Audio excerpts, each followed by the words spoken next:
বাংলাদেশের সর্বশেষ গুরুত্বপূর্ণ আপডেট সংবাদে আপনাকে স্বাগত। শুরুতেই সংবাদ শিরোনাম, পরে বিস্তারিত। শুরুতেই জানিয়ে দিব, রাঙামাটিতে সংঘর্ষের ঘটনায় 144 ধারা জারি। রাঙামাটিতে পাহাড়ি এবং বাঙালিদের সংঘর্ষের ঘটনা ঘটেছে। এতে পরিস্থিতি নিয়ন্ত্রণের বাইরে চলে যায়। পৌর এলাকায় 144 ধারা জারি করেছে জেলা প্রশাসক মোহাম্মদ আশরাফ হোসেন খান। বিষয়টি নিশ্চিত করেছেন। এ বিষয়ে গুরুত্বপূর্ণ সংবাদ জানাবো, বন্ধুরা সঙ্গেই থাকুন। এরপর জানিয়ে দিব, নড়াইলে বিএনপির অফিস ভাঙচুর, গুলিবিদ্ধ সহ আহত 2। নড়াইলের কালিয়ায় বিএনপির একটি কার্যালয়ে ভাঙচুর করা হয়েছে। এই ঘটনায় গুলিবিদ্ধ 2 জন আহত হয়েছেন। খবর পেয়ে সেনাবাহিনী এবং পুলিশ পরিস্থিতি নিয়ন্ত্রণে আনে। এদিকে আওয়ামী লীগের সঙ্গে কোনো আলোচনা নয় বললেন অন্তর্বর্তীকালীন সরকারের আইন বিষয়ক উপদেষ্টা আসিফ নজরুল।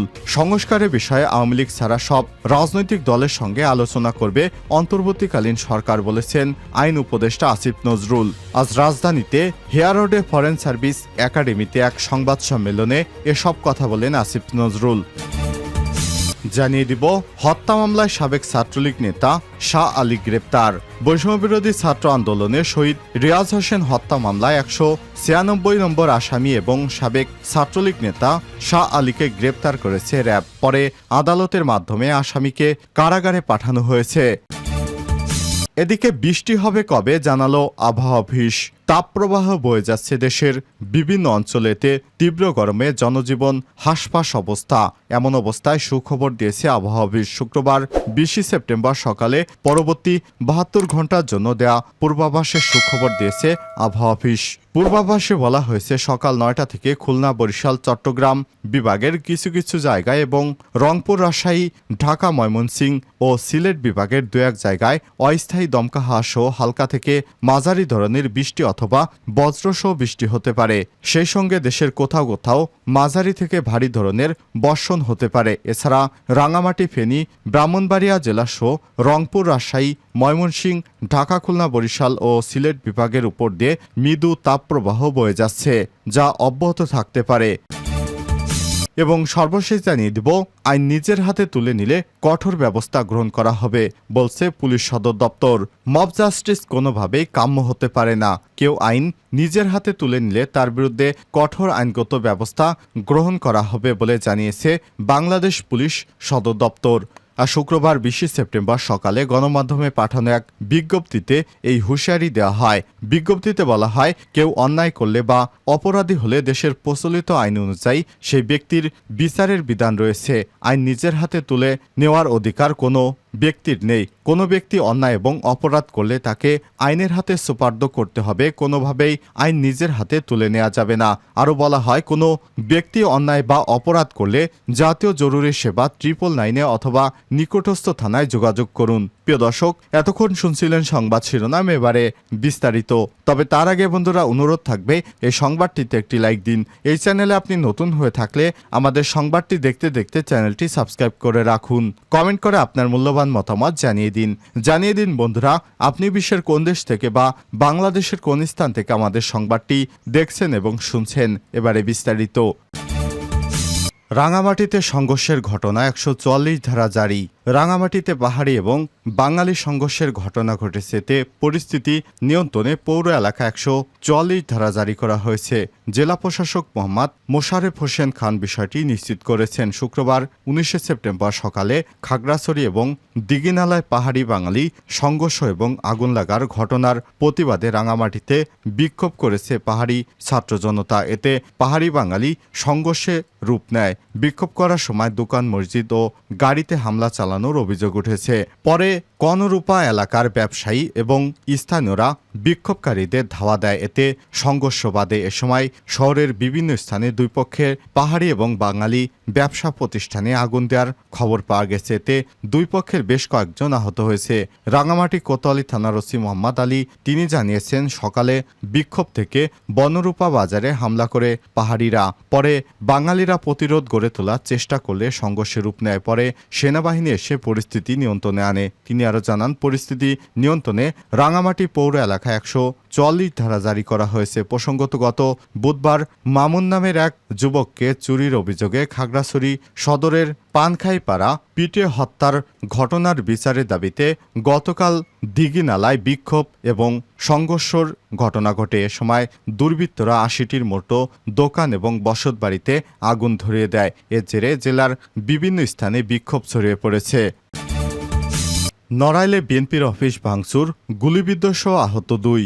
নড়াইলের কালিয়ায় বিএনপির একটি কার্যালয় ভাঙচুর করা হয়েছে। এই ঘটনায় গুলিবিদ্ধ ২ জন আহত হয়েছেন। খবর পেয়ে সেনাবাহিনী এবং পুলিশ পরিস্থিতি নিয়ন্ত্রণে আনে। বৃহস্পতিবার ১৯ সেপ্টেম্বর সন্ধ্যা ৭টার দিকে উপজেলার পুরুলিয়া ইউনিয়নের বুড়িখালী বাজার স্থানীয় আধিপত্য নিয়ে সংঘর্ষের ঘটনা ঘটে। এই ঘটনায় মোহাম্মদ আমিনুর গাজী ৩৭ গুলিবিদ্ধ এবং হেকমত শেখ ৩৬ নামে একজন টেটাবিদ্ধ হয়েছেন।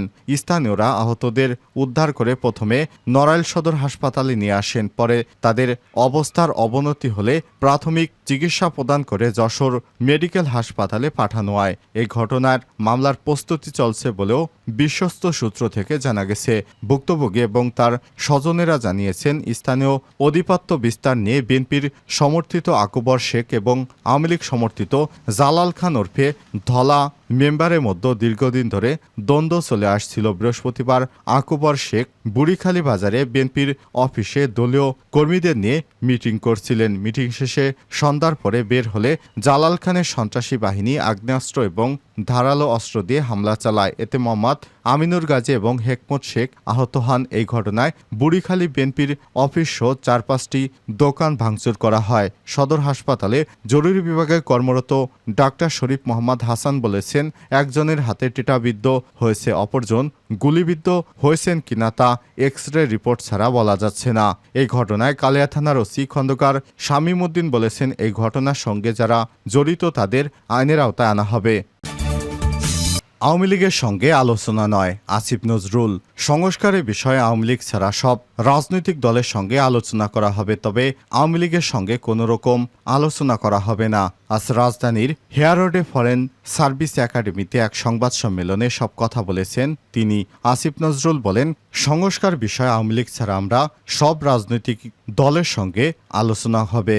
যারা গণহত্যা চালিয়েছে, হাজারের উপরে মানুষকে হত্যা করেছে, ২০,০০০ মানুষকে আহত করেছে, যারা বিচারের ভয়ে পালিয়ে বেড়াচ্ছে, তাদের সঙ্গে আলোচনা হবে না। এটা আমার পরিষ্কার বক্তব্য। আসিফ নজরুল বলেন, আগামী ১ অক্টোবর থেকে শুরু করে ৩১শে ডিসেম্বরের মধ্যে রাষ্ট্র সংস্কারের ৬টি কমিটি সংস্কার সংক্রান্ত প্রতিবেদন জমা দেবে। সুষ্ঠু নির্বাচন অনুষ্ঠান ছাড়াও প্রয়োজনীয় রাষ্ট্র সংস্কারের প্রাধান্য দেবে কমিটি। এ সময় প্রধান উপদেষ্টার বিশেষ সহকারী মাহফুজ আলম, নির্বাচন ব্যবস্থা সংস্কার কমিশনের প্রধান বদিউল আলম মজুমদার উপস্থিত ছিলেন। হত্যা মামলায় সাবেক ছাত্রলীগ নেতা শাহ আলী গ্রেপ্তার। বৈষম্যবিরোধী ছাত্র আন্দোলনে শহীদ রিয়াজ হোসেন হত্যা মামলায় ১৯৬ নম্বর আসামি এবং সাবেক ছাত্রলীগ নেতা শাহ আলীকে গ্রেপ্তার করেছে র্যাব। পরে আদালতের মাধ্যমে আসামিকে কারাগারে পাঠানো হয়েছে। বৃহস্পতিবার ১৯ সেপ্টেম্বর আসামির নিজ বাড়ি রোহিতপুর ইউনিয়নের সোনাকান্দা গ্রাম থেকে তাকে গ্রেপ্তার করে র্যাবের একটি দল। কেরানীগঞ্জের মডেল থানার ওসি মোহাম্মদ সোরাব আল হোসাইন কালবেলাকে বিষয়টি নিশ্চিত করেছেন। গ্রেপ্তার শাহ আলী মা রাফিজা বেগম বলেন, সকাল ১০টার দিকে র্যাবের একটি দল আমার ছেলেকে গ্রেপ্তার করে নিয়ে যায়। আমার ছেলে নির্দোষ।